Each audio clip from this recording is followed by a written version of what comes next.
buenas tardes, amigos televidentes. Una vez más estamos aquí en su programa Pueblo Mío Despierta. Como siempre, jueves y viernes de 6 a 6 de la tarde.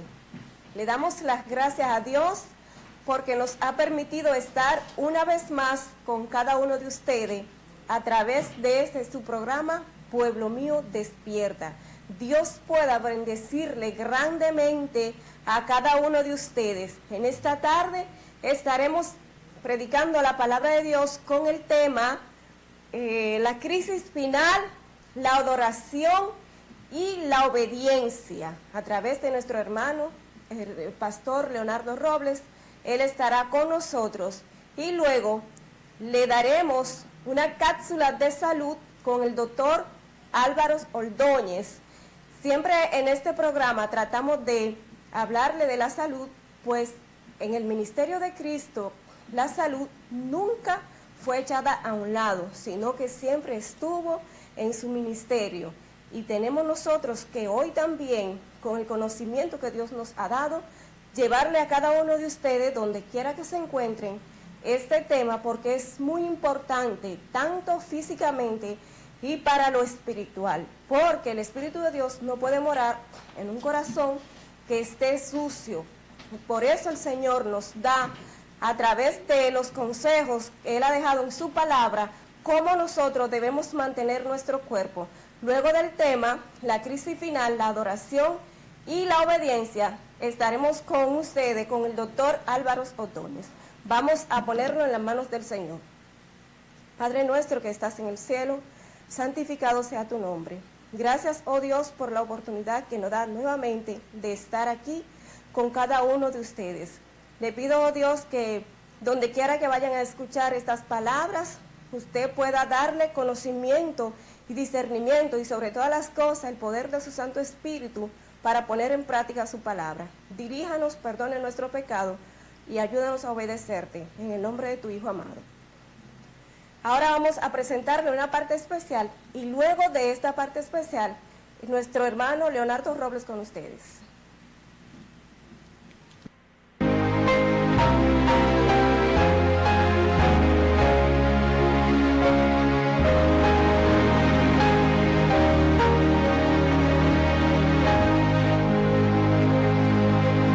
A solas al muerto global, cuando duerme aún la floresta, la inquietud del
Amados amigos televidentes, nueva vez damos las gracias a nuestro Padre Celestial por el privilegio grande que nos concede de poder entrar a sus casas, a sus hogares, en todo lugar donde nos estén escuchando y mirando.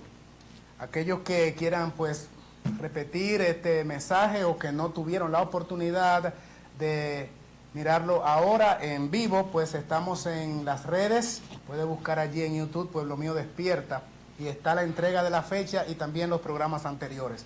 Vamos a entrar de lleno en el tema de hoy, que es titulado, como ya se ha anunciado, la crisis final, la adoración y la obediencia. De entrada hacemos una introducción muy breve para decir lo siguiente. A través de la historia, desde antes de la entrada del pecado a nuestro planeta Tierra, allá en el cielo, la Biblia registra en Isaías capítulo 14, en Ezequiel capítulo 28, luego en Lucas capítulo 10, el Señor vuelve a mencionar que vio a Satanás caer del cielo como un rayo. En Apocalipsis 12 se habla de la guerra que hubo en el cielo entre el que es como Dios Miguel con el dragón, la serpiente antigua que se llama Diablo y Satanás. No prevaleció en el cielo. Isaías y Ezequiel hablan también de que Satanás en el cielo, antes de ser Satanás, no siempre fue diablo, fue un querubín protector que de manera pues inexplicable hace surgir o introduce el germen, la semilla contaminante del pecado. Por eso el misterio de la iniquidad se le llama también a el mal en el universo, como de un ser perfecto, simétrico en todos los aspectos, pues surge la semilla del mal. Pero la Biblia refiere que el punto en cuestión, el quid del asunto, gira alrededor de la adoración. ¿A quién o a quiénes debemos nosotros tributar adoración? Los seres humanos, que fuimos creados con la necesidad imperiosa. Es algo inherente que está en nuestra propia genética, en nuestro interior, la necesidad de adorar a un ser superior, porque somos creados, porque procedemos de la mano del divino hacedor. Así es que hay una necesidad natural de adoración. ¿A quién vamos a adorar? ¿A nuestro Dios Padre Creador, nuestro Padre Celestial, o a el engendro en quien surgió la semilla del mal, de odio y de envidia, que es Satanás? Esa es una elección que el Señor nos ha permitido tener en nuestro libre albedrío. Obviamente la Biblia aconseja, haz el bien y sígueme. Aquí hay dos caminos. El Señor nos recomienda elegir el camino del bien. Pero vamos a mirar ahora con textos bíblicos en pantalla unos pocos textos bíblicos que confirman lo que estamos diciendo, que a través de las edades el conflicto ha girado en torno a quién la humanidad adora, a cuál de los seres, a Dios o a Satanás. Y será precisamente el mismo punto neurálgico que encontramos en la última etapa de la historia, o sea, en esta guerra última final, antes que Cristo se manifieste muy pronto, como todas las señales indican. Nueva vez, el punto de la adoración estará enclavado allí como el eje central, alrededor del cual pues surgirá o se peleará esta crisis final. Vamos a mirar cómo se desarrolla esto a través de la historia. Vamos a comenzar con las gráficas. Allí está el título del mensaje de la fecha: la crisis final, adoración y obediencia. Miremos cómo esto comienza en el primer pasaje escritural inspirado que aparece allí en Isaías capítulo 14, versículos 13 y 14, dice la palabra inspirada, leemos y citamos: tú que decías en tu corazón, subiré al cielo, en lo alto, por encima de las estrellas de Dios, levantaré mi trono en el monte de la reunión, al lado norte me sentaré, sobre las altas nubes subiré, y seré semejante al Altísimo. Muy bien, en este versículo que acabamos de leer allí en pantalla, lo que la Biblia está explicando o narrando es justamente lo que acabamos de reseñar en la introducción. El conflicto surge en el universo alrededor de la adoración. La adoración tributada a Dios el Padre y a su Hijo es reclamada por este ser que la Biblia identifica como ser, como un ángel cubridor, protector que está en el trono de Dios. La Biblia lo ubica en el cielo, en la parte norte. Entonces él se llena de envidia y está solicitando de los seres santos allá en el cielo que la adoración le sea tributada a él. Por eso dice, me sentaré en el trono allá en los lados del norte. Pero ¿quién estaba sentado allí? Estaba sentado Dios el Padre, y él quería usurpar esa posición y recibir el reconocimiento y la adoración de los ángeles. Así es que la Biblia enseña que desde el mismo principio, antes de que hubiese un solo ser humano en la tierra, ya el conflicto entre dos fuerzas estaba prácticamente planteado, girando alrededor del punto adoración, y obviamente a quien usted adora es a quien también tributa su obediencia. Vamos a ver otra vez en la Biblia cómo se sigue desarrollando este panorama del conflicto mundial, ahora ya traspolado a el jardín del Edén, ahora con nuestros primeros padres Adán y Eva. Allí Génesis refiere lo siguiente, cuando Eva le dice a Satanás, que había tomado la forma de serpiente o usado el medium de la serpiente, le dice Eva contestándole, pero del fruto del árbol que está en medio del huerto, Dios dijo, no comáis de él, ni lo toquéis para que no muráis. Entonces la serpiente, que no es otra que Satanás, replicó a la mujer, no es cierto, no moriréis, sino que sabe Dios que el día que comáis de él, serán abiertos vuestros ojos y seréis como Dios, conocedores del bien y del mal. Allí está eso registrado en los primeros versículos del capítulo 3 de Génesis. Así las cosas, está planteado nueva vez el asunto de la adoración y a quién obedecemos. Aquí estaba Satanás diciendo, obedézcame a mí. No es verdad lo que Dios le ha dicho, no es cierto. Con estos términos, la serpiente, entiéndase Satanás, está desautorizando a Dios y presentando como bueno y válido su argumento para que sea creíble por la mujer y eventualmente también por su esposo. Otra vez allí las dos tendencias prácticamente planteadas de a quién voy a rendir tributo, respeto, obediencia y adoración. Esto continúa así a través de la historia. Vamos a mirar otros textos bíblicos entonces. Este está en Génesis capítulo 32, versículos 3 hasta el 6. Dice la palabra del Señor. Bueno, dice allí Génesis, debió decir Éxodo. Así es que no es Génesis 32, sino Éxodo capítulo 32, versículos 3 al 6, que dice, entonces el pueblo apartó los aretes de oro que tenían en sus orejas y los trajeron a Aarón. Él los tomó de sus manos, les dio forma con buril e hizo un becerro de fundición. Entonces dijeron, Israel, este es tu Dios que te sacó de Egipto. Al ver esto, Aarón edificó un altar delante del becerro y pregonó, mañana será fiesta al Eterno, a Jehová, a Dios. Al día siguiente madrugaron y ofrecieron holocausto y ofrendas de paz, y el pueblo se sentó a comer y beber. Después se levantaron a divertirse. Allí está planteado otro panorama donde la adoración es clave.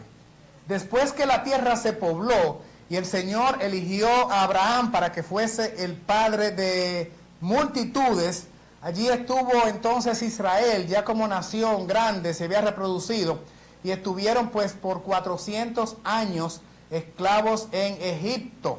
Cuando finalmente el Señor obra por medio de su siervo Moisés y Aarón y saca al pueblo de Egipto, al llegar al pie del monte Sinaí, luego del gran milagro de que el pueblo entero, el pueblo hebreo, atravesase el mar rojo que se abrió, dice la Biblia, o sus aguas se esparcieron para que en seco Israel pudiese pasar. En lugar de mirar esto como un acontecimiento sobre el cual ellos debían maravillarse y tributar honor y gracias y honra y adoración a Dios, además de ser obedientes, el pueblo se vio allí con la disyuntiva porque Moisés, su caudillo, había subido al monte, tardaba en bajar. En ese momento tenía un encuentro con Dios donde el Señor, de acuerdo a la palabra, le entrega a Moisés las tablas del pacto o del testimonio, los 10 mandamientos.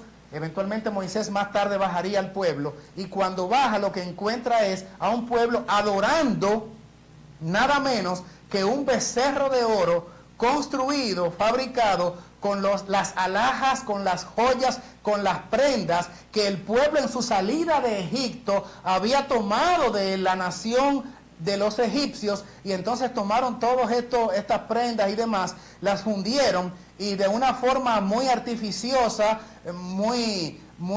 vamos a decir, especializada, pues Aarón mismo se encarga de construirle un becerro al cual adora. Allí otra vez deja el pueblo de Israel de adorar a Dios, y en lugar adoran a quien no deben adorar, a el becerro de oro. Toda adoración que no está tributada a Dios, quiero decirle, amigos televidentes, que está tributada o está ofrecida, por supuesto, a Satanás. Satanás se adora a través de los astros, a través de un animal, a través de una cosa, a través de un hábito, a través de un ídolo, a través de una persona que sea el centro de su atención. Cualquiera cosa que no sea Dios se constituye, por supuesto, en una adoración falsificada, y el enemigo está detrás de eso. Por eso dice uno de los mandamientos: no tendrás dioses ajenos delante de mí, el primer mandamiento, de hecho. Y también dice que no adoremos imágenes, porque Jehová es un Dios celoso, dice también el segundo mandamiento. Así es que la adoración siempre ha sido el punto neurálgico de la crisis a través de la historia, desde el cielo, como hemos estado mirando. La Biblia continúa también presentando otros argumentos más. Miren este caso en Josué capítulo 24, versículos 14 y 15. Ahora pues, reverenciad, o sea, que quiere decir, tened respeto a el Eterno, a Jehová, servidle con integridad y en verdad, quitad de vuestro medio los dioses a los cuales sirvieron vuestros padres al otro lado del Éufrates y en Egipto, y servid al Eterno. Está combinando, está haciendo allí una arenga el líder, el caudillo Josué, sustituto de Moisés, y sigue diciendo: y si os parece mal servir al Eterno, entonces elegid hoy a quién servir, o a los dioses a quienes sirvieron vuestros padres cuando estuvieron al otro lado del río, o a los dioses amorreos en cuya tierra habitáis, que yo y mi casa serviremos a el Eterno. Josué capítulo 24, versículos 14 y 15. Nueva vez, aquí está el punto neurálgico: adoración. Y Josué les dice al pueblo que tenía ya un historial, como hemos mirado, de adorar becerros de oro y otros ejemplos más que no estamos citando. Y aquí están confrontados de manera directa por el capitán Josué, quien les dice: ustedes van a elegir entonces, ¿a quién elegir? Les dice: si a los dioses de los amorreos, las tierras que ocuparon este espacio, si a los dioses de Egipto, donde una vez estuvieron, o si van a adorar a Jehová. Porque el punto, el quid del asunto, el punto neurálgico, el punto central, el punto determinante y convergente se llama adoración. Ahora bien, independientemente de a quién ustedes adoren, mi decisión está tomada. Mi casa y yo vamos a adorar, vamos a servir a Jehová. Y de esta manera nos confrontó de una manera muy directa. La adoración es punto clave. Y hoy en día se está mirando eso. Cada vez que las personas eligen los ídolos, las cosas de este mundo, las cosas terrenales, están eligiendo adoración. Están diciendo no a la adoración a Dios, porque adoración va ligado directamente con obediencia. Por eso el texto bíblico con el cual comenzamos el programa dice que llegará la hora en que verdaderamente los hijos de Dios adorarán al Padre como debe ser, en espíritu y en verdad. No solamente adoración, sino adoración mezclada allí concomitantemente, vamos a decir, casada la adoración con la verdad, con la obediencia a los principios divinos. Vamos a mirar un par de ejemplos más antes de llegar ya en los últimos minutos a lo que tiene que ver con la crisis final y la adoración de los últimos días. Allí en Ezequiel capítulo 8, versículo 16, otra vez el pueblo confrontado con este punto básico que se llama adoración. Dice Ezequiel: enseguida me llevó al atrio interior del templo del Señor y a la entrada del santuario del Eterno. Entre la entrada y el altar había unos 25 varones de espaldas hacia el santuario, o sea, donde se adora a Dios. Le dieron la espalda al lugar donde Dios se manifestaba, y sus rostros hacia el oriente, postrados al suelo, ¿verdad? Adorando a quién, dice allí en rojo, adorando el sol. Quiere decir, mis queridos amigos, otra vez, de espaldas al santuario. En el santuario estaba la manifestación de Dios. Ellos le dan la espalda al santuario, se ponen directo de frente a donde sale el sol, se postran en adoración al sol, pues dejando de lado, marginando la adoración correcta. Adoración al sol, interesante. Adoración al Dios sol, en lugar de adorar al Dios creador del sol. Interesante. Así es que miremos ahora este otro pasaje que sigue a continuación, para que veamos cómo esto pues entra ya ahora en una etapa determinante. Vamos a mirar el siguiente pasaje, por favor. De nuevo el diablo lo llevó a un monte muy alto, esto es a Cristo, le mostró todos los reinos del mundo y su gloria, y le dijo: todo esto te daré si te postras y me adoras. Noten. Entonces respondió Jesús: vete, Satanás, que escrito está: al Señor tu Dios adorarás y a Él solo servirás. Mateo capítulo 4, versículos 8 hasta el 10. Aquí otra vez Satanás. Cristo, al comenzar su ministerio, es pues usado de una manera, pues usa todas sus fuerzas para confrontar nada menos que al mismo Cristo. Para confrontar nada menos que al mismo Cristo. Y le dice que Él, como dueño y soberano del mundo, usurpando poderes. ¿Por qué? Satanás creó al mundo. Volvamos al set central, por favor. Por supuesto que no. Sin embargo, Él le dice a Cristo, todo esto te daré si tú me adoras a mí. Aquí hasta el mismo Cristo, por favor, cabina, volvamos al set central, por favor. Gracias. Hasta el mismo Cristo lo está confrontando el diablo, diciéndole: tú también tienes que adorarme a mí. Por eso yo les decía hace unos minutos, que cualquiera que no adora al único Dios verdadero, Dios es único, si no se adora a Dios, cualquier otro tipo de adoración es tributada a el enemigo de Dios. Si usted adora un carro, usted está adorando al diablo. Si está adorando su dinero en el banco, está adorando al diablo. Si está tributando o amando a un hombre o a una mujer o a su hijo o a un familiar o un amigo más que a Dios, usted no es digno del reino de los cielos, porque el que ama a su padre o a su madre, a mujer, a tierra, bienes más que a mí, no es digno de mí. El asunto es a quién yo estoy tributando mis prioridades. El ser humano tiene que hacer un orden de prioridades y establecer que Dios es único, Jehová es Dios fuerte, celoso.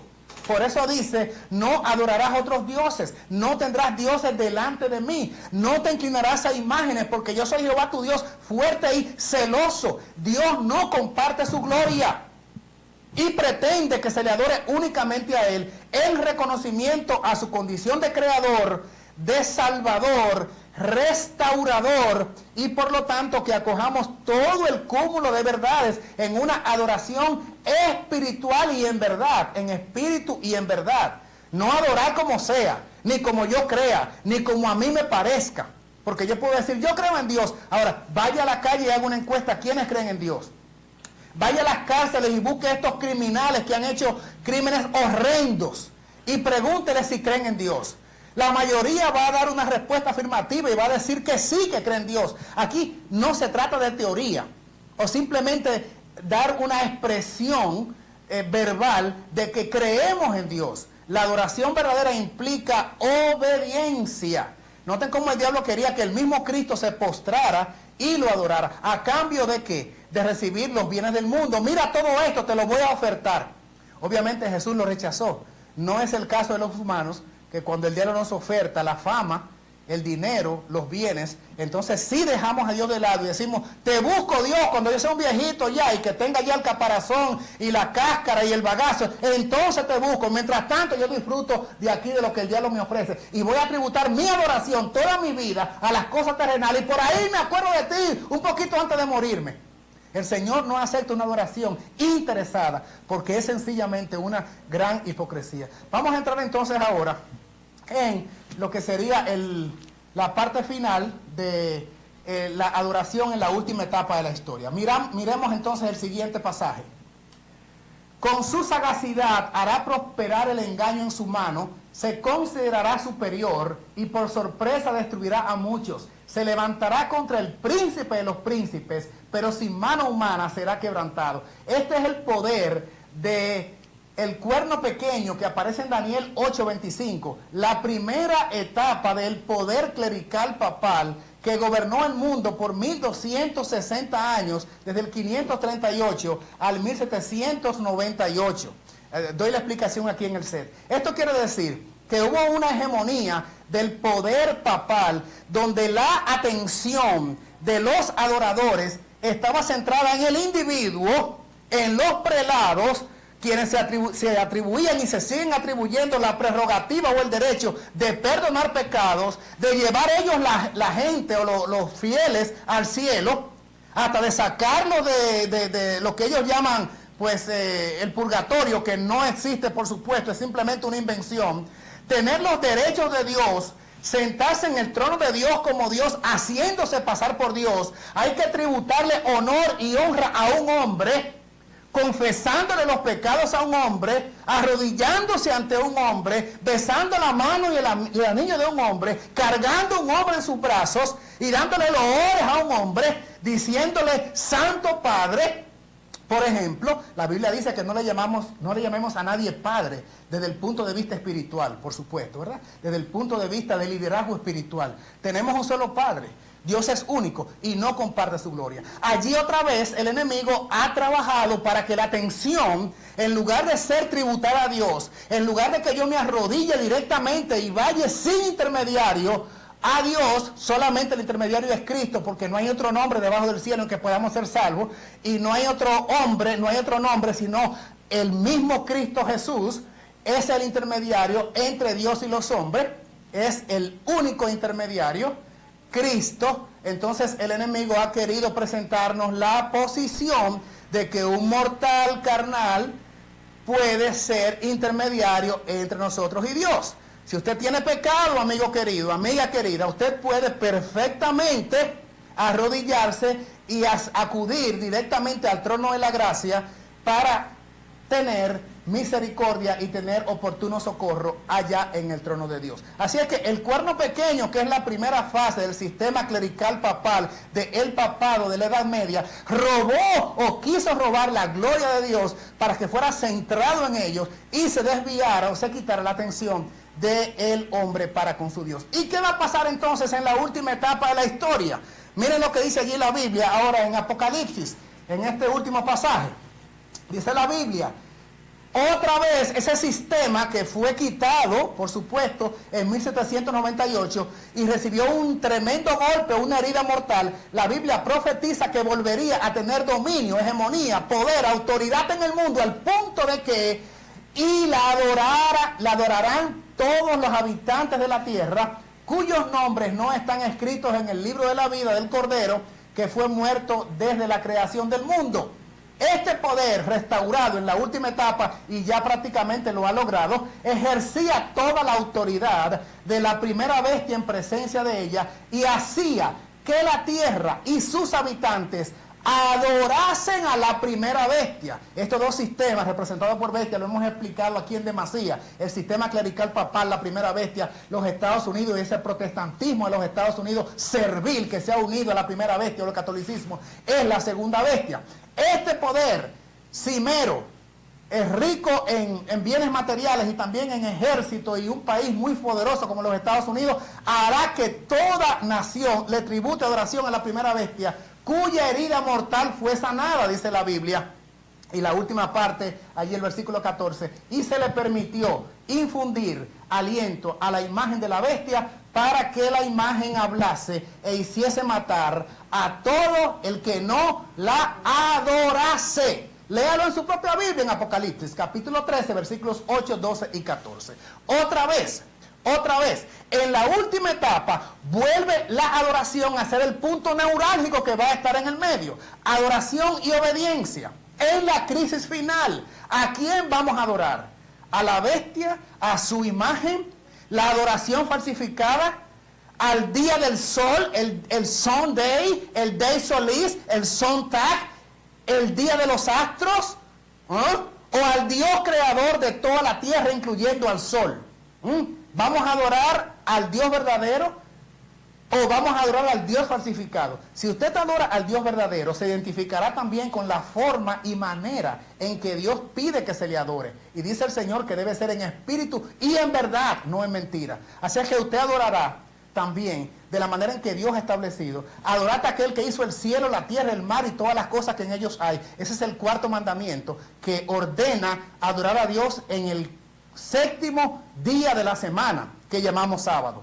Eso es lo que dice el Señor. Ahora, la adoración falsificada no se tributa a Dios, se tributa al Dios Sol, y es el día del sol, el Sunday. No importa quién lo pregone, si es papa, si es pastor, si es presbítero, si es diácono, si es el clero, no importa. Estamos hablando aquí de qué dice Dios y qué dice la Biblia, cuál es la adoración verdadera y cuál es la adoración falsificada. Finalmente, este texto que queremos que quede en nuestras mentes, Apocalipsis 17, 14, pelearán contra el Cordero, pero el Cordero los vencerá. Ustedes saben que el Cordero es Cristo, porque el Señor es Señor porque es Señor de señores y Rey de reyes, y los que están con Él son llamados, elegidos y fieles. Amigo televidente, en esta hora nosotros hemos querido presentar de una manera muy rápida y somera que la crisis a través de la historia ha estado centrada alrededor del punto neurálgico que se llama adoración. ¿A quién decidimos elegir nosotros para adorar? ¿A quién va a ser el centro de nuestra adoración? ¿Dios o los hombres? ¿Dios o Satanás? Aunque vamos a tener una guerra fuerte y se le hará guerra a Dios y a su pueblo, van a pelear, dice este último versículo que leímos, contra Cristo, contra el Cordero. La Biblia dice, ¿quién va a ganar esta guerra, este pleito? Dice que el Cordero los vencerá.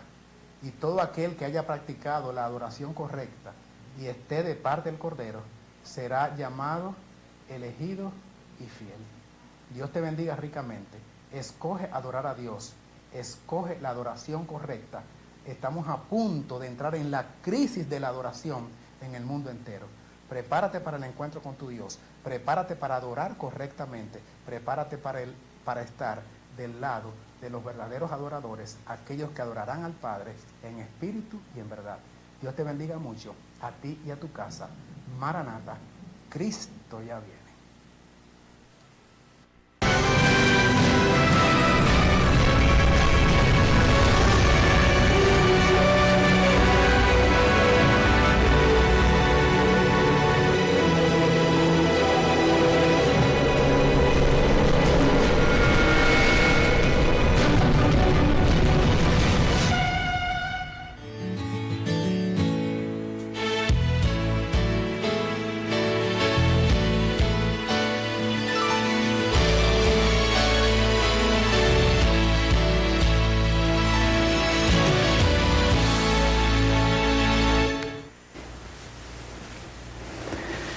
Bienvenidos al programa Maravillosa Creación. Somos seres creados maravillosamente por Dios, pero el pecado nos ha deformado. Una de esas evidencias es la obesidad, el aumento del peso. Es una epidemia en todo el mundo y desafortunadamente se ha extendido desde los países desarrollados a los países subdesarrollados o en vías de desarrollo. Las personas aumentan rápidamente de peso y lo que es peor aún, ahora hay más jóvenes con exceso de peso que antes. Esta enfermedad o este estado patológico no se conocía antes, porque no había las comodidades y aún la alimentación no era igual en los siglos pasados a la actual. Los que vivieron antes tenían que desplazarse, gastar más calorías, tenían que caminar más. Ahora todo es comodidad.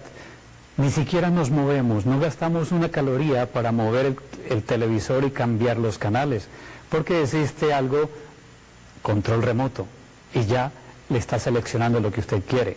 Simplemente se sienta cómodo y con una gran comida alrededor suyo, y ahí empieza el problema.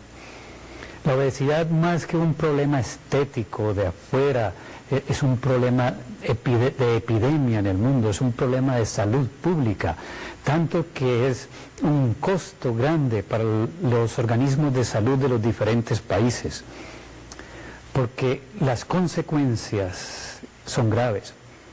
Hace poco los Estados Unidos tienen una dificultad para tomar radiografías a las personas que pesan más de 300 kilos. Las mesas de rayos X no soportan tanto peso y han tenido que diseñar nuevas mesas que sean suficientemente resistentes. ¿Cómo clasificamos la obesidad? Existe una fórmula matemática que ha sido aceptada por la Organización Mundial de la Salud que dice o nos mide de acuerdo a cierto índice y se llama el índice de masa corporal y es igual al peso dividido, el peso en kilos dividido sobre la talla en metros al cuadrado. Me explico en números. El índice de masa corporal es igual si alguien pesa 60 kilos y mide 1,60, entonces debe hacer esa operación, 60 dividido entre 1.7, o sea, un metro con 70 centímetros, 1.7 multiplicado por sí mismo, o sea, al cuadrado. Y ese índice se ha escogido que debe ser igual a 24. ¿Por qué 24? Porque en los diferentes estudios epidemiológicos que se han hecho, se ha concluido que esa masa es la que menos tiene riesgos de desarrollar enfermedades. Si una persona, esa operación matemática le da entre 25 y 29, a eso le llamamos sobrepeso. Ustedes lo pueden hacer en sus casas. Coja una calculadora, pésese en kilos, que es la medida para los países latinos. Divida su talla, divida ese peso sobre su talla al cuadrado en metros. 1.50, 1.60, lo que mida. Y debe darle 24. Esa es, o menos de 24. Si le da entre 25 y 29, ya tiene sobrepeso. Si le da entre 30 y 34, es obeso. ¿Lo entienden? Obeso, gordo. Si le da mayor de 35, usted debe buscar alguna ayuda, porque a eso se le denomina una obesidad mórbida. Esto quiere decir que es un peso excesivo que le va a producir a corto plazo demasiado riesgo para su salud. Le repito los índices. Entre 24, hasta 24 es normal. Entre 25 y 29 tiene sobrepeso. 30 a 35 es obesidad. Recuérdenlos bien, esto es importante. Y si alguien tiene esa fórmula matemática mayor de 35, por favor, haga algo por adelgazar. Si usted no puede entender esta fórmula matemática, entonces haga algo más sencillo. El peso ideal de una persona es lo que le resta o lo que le sobra al metro en centímetros. En los países latinos nosotros decimos que medimos 1.70 centímetros. Entonces el peso ideal para esa persona es 70 kilos. Si mide una mujer 1.50, su peso ideal debería ser 50 kilos menos el 10% de eso, o sea, 45 kilos. ¿Me explico? Si una persona mide 60 kilos, perdón, pesa 60 kilos y mide 1,60, ¿sí? Su peso ideal, sobre todo en mujeres, debería ser el 10% menos de eso, o sea, su peso ideal, donde no va a tener ninguna complicación, es 54 kilos. En los hombres restamos el 5%. Me explico. Lo que sobra de la talla en centímetros al metro es una medida cercana al ideal del peso. Podríamos restarle 10% para las mujeres y 5% para los hombres. ¿Por qué decimos que la obesidad es una epidemia? Porque mire estos números. 60% de las personas americanas tienen sobrepeso y el 20% de esos son obesos. En el Canadá, cerca del 50% de las personas tienen, o sea, no alcanzan su peso normal, y el 10% de ellas son obesas. Y estas cifras de obesos, o sea, los que tienen un índice de masa corporal mayor de 30, están aumentando cada vez más. Y son los que tienen riesgo, recuerde. Para nosotros los latinos hay un problema grave. Es que estamos aumentando el peso progresivamente, y especialmente las mujeres. Nuestras mujeres latinas entre 30 y 50 años tienen más peso que más sobrepeso, no digo obesidad, más sobrepeso que las mujeres americanas. ¿Me entienden? Nuestras mujeres latinas están en un índice de masa muscular entre 25 y 29 en mayor número que las mujeres americanas. Eso significa que vamos a tener complicaciones. Eso significa que nuestra alimentación está siguiendo los patrones de comida que tienen los países desarrollados, y vamos a tener la misma incidencia de enfermedades que tienen ellos. ¿Qué problemas tiene la obesidad? Miren nomás estas cifras. 3 veces más posibilidad de desarrollar enfermedad del corazón. Las personas obesas tienen 6 veces más posibilidad de tener el colesterol alto, y eso es mucho. En medicina, en estadísticas, tener una posibilidad más de adquirir algo, eso es como si a uno le dieran la lotería ya ganada. Eso no es como la posibilidad de ganarse un billete de lotería que es 1 en millones. Esto es más cercano. Tienen 6 veces más posibilidad de desarrollar osteoporosis, de desarrollar hipertensión arterial, sí, casi 5 veces más de desarrollar cáncer de colon y cáncer de mama. ¿Para qué buscar riesgos? La obesidad es una enfermedad del organismo, es una enfermedad bioquímica, digamos. Usted no acumula solamente grasa alrededor del cuerpo, usted está dañando el organismo, porque la célula grasa, o sea, la encargada de almacenar, eso es una célula como la del músculo, como las diferentes otras células del organismo, simplemente que a ella se le ha metido, o ella tiene la facultad de almacenar grasa, y en la medida en que usted le ponga grasa, carbohidratos, calorías que no queme al organismo, la célula va aumentando, es como un almacén, y de ser una célula pequeña, con muy poca grasa adentro, ahora se convierte, va creciendo, y además se multiplica, y después usted lo va notando en las medidas y en el peso. Pero no es solamente el problema estético, el problema es metabólico. Cuando decimos metabólico es porque esa célula es activa y está produciendo una gran cantidad de sustancias, y no son buenas, son sustancias que dañan el organismo.